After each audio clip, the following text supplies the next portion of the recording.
आज हम नीति वचन के 21, 22 और 23वें अध्याय का अध्ययन करेंगे।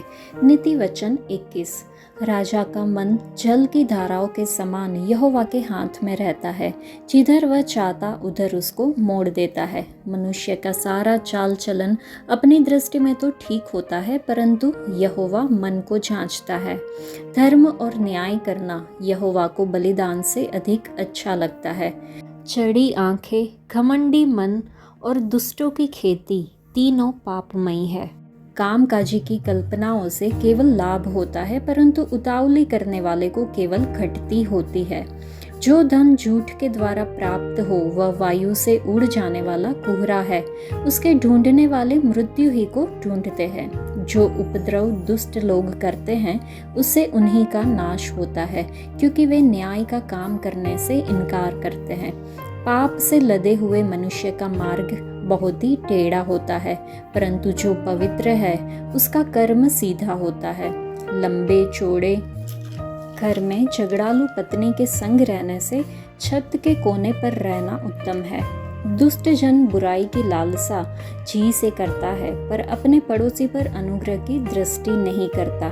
जब ठट्ठा करने वाले को दंड दिया जाता है तब भोला बुद्धिमान हो जाता है, और जब बुद्धिमान को उपदेश दिया जाता है तब वह ज्ञान प्राप्त करता है।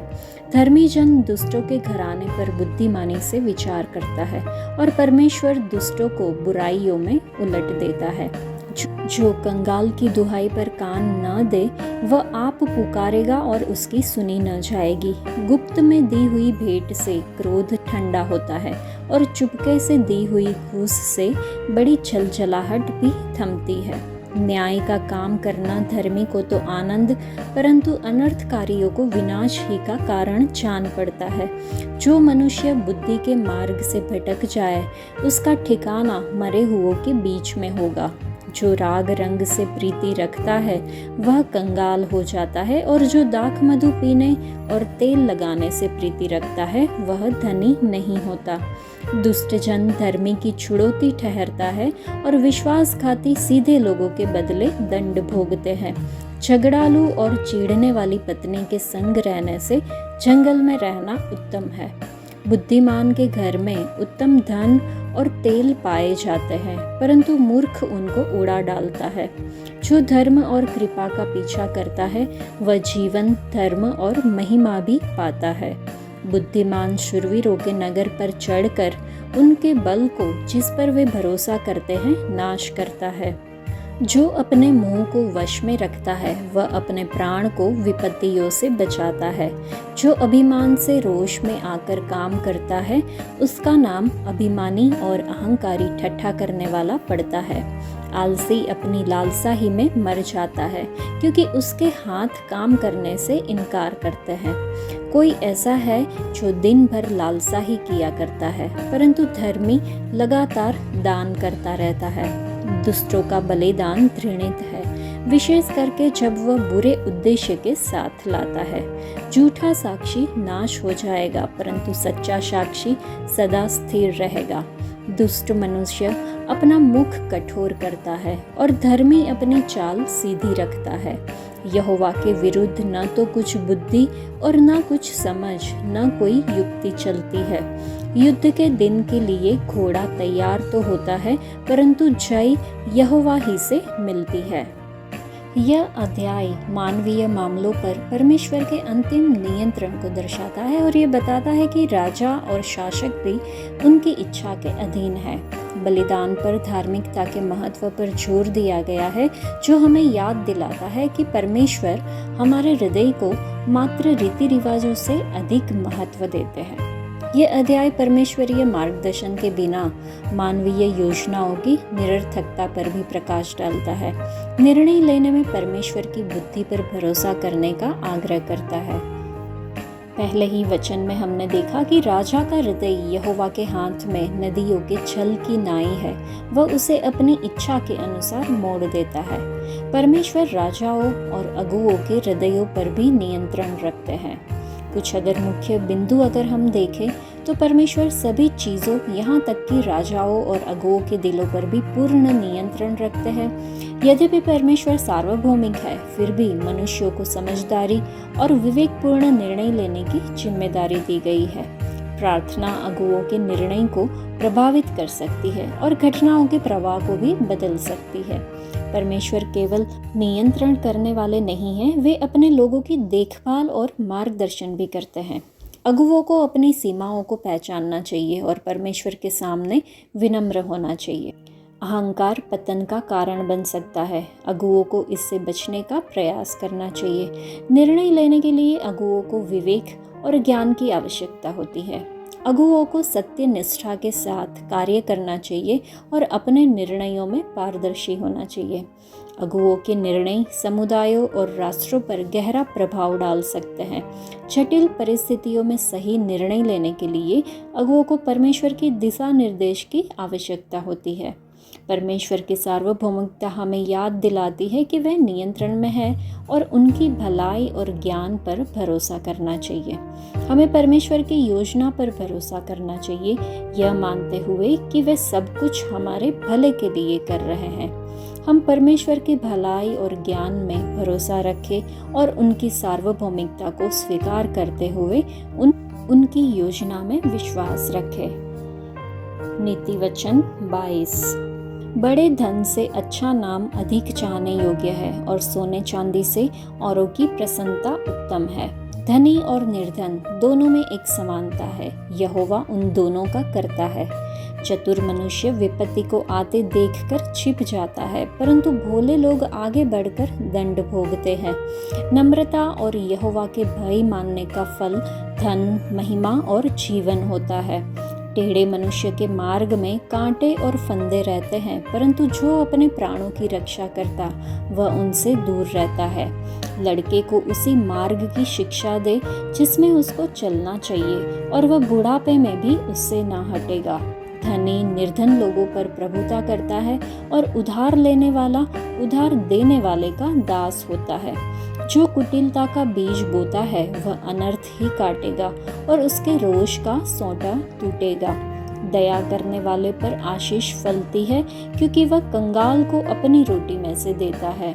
ठट्ठा करने वाले को निकाल दे, तब झगड़ा मिट जाएगा और वाद विवाद और अपमान दोनों टूट जाएंगे।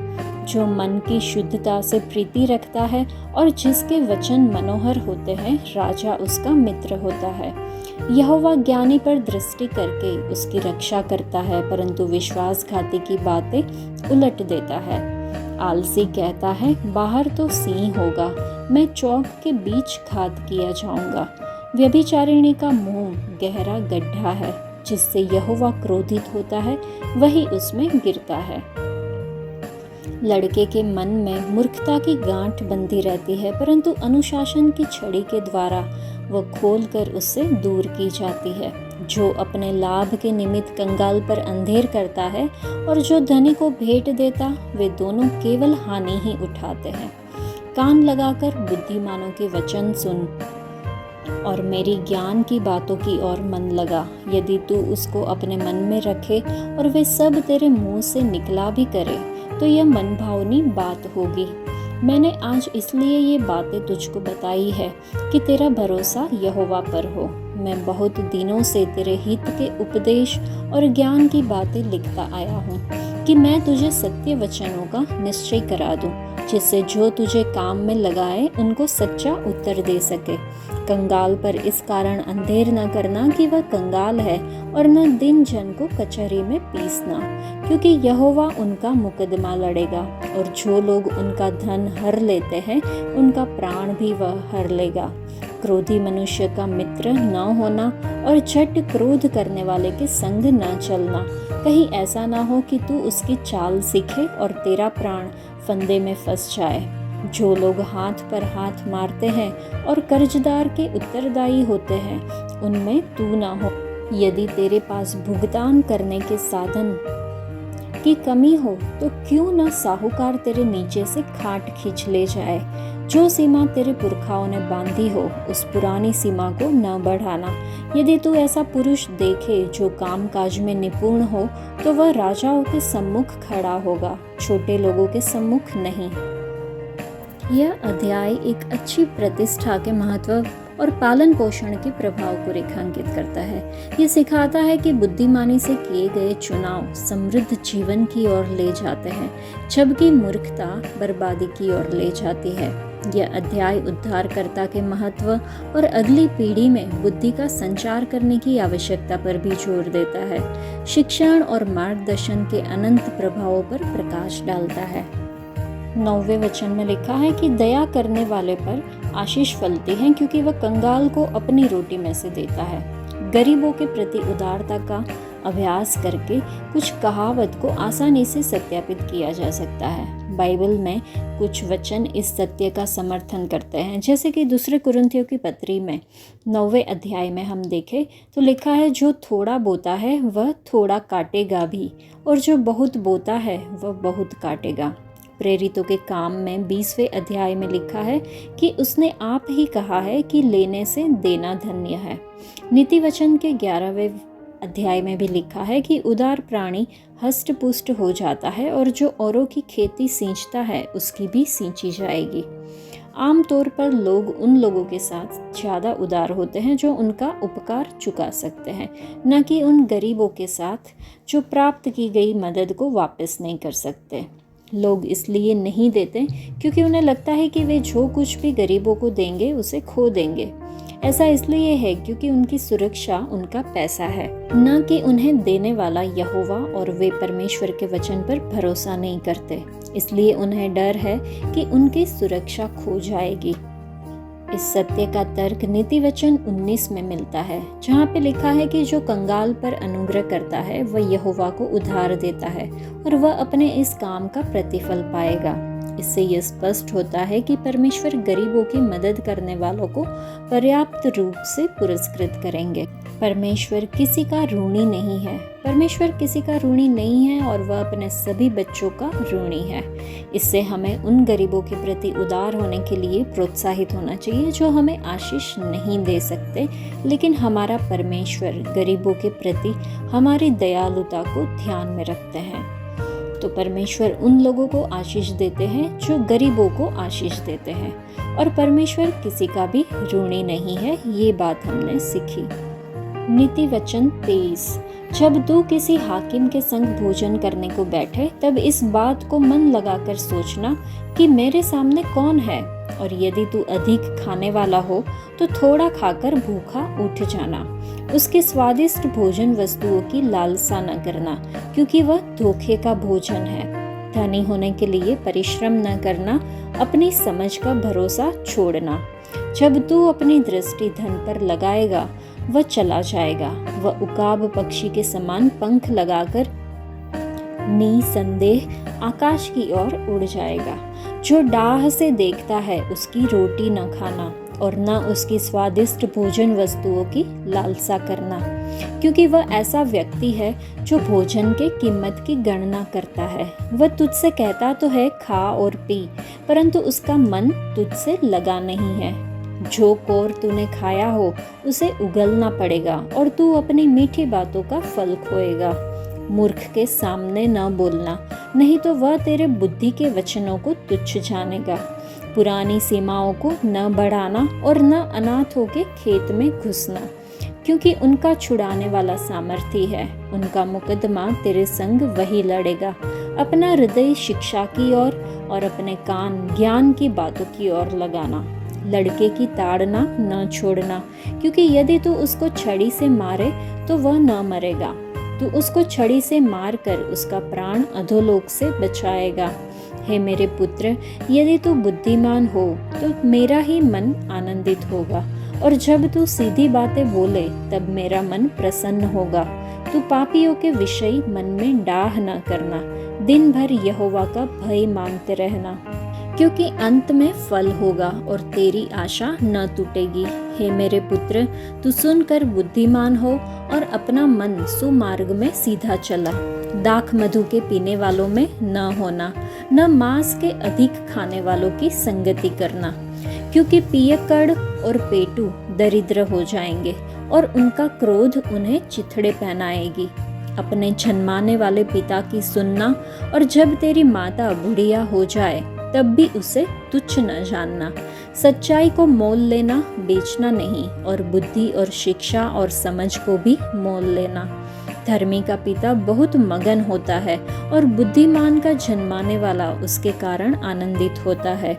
तेरे कारण तेरे माता पिता आनंदित और तेरी जननी मगन हो। हे मेरे पुत्र, अपना मन मेरी ओर लगा और तेरी दृष्टि मेरे चाल चलन पर लगी रहे। वेश्या गहरा गड्ढा ठहरती है और पराई स्त्री सकेत कुएं के समान है। वह डाकू के समान घात लगाती है और बहुत से मनुष्यों को विश्वासघाती बना देती है।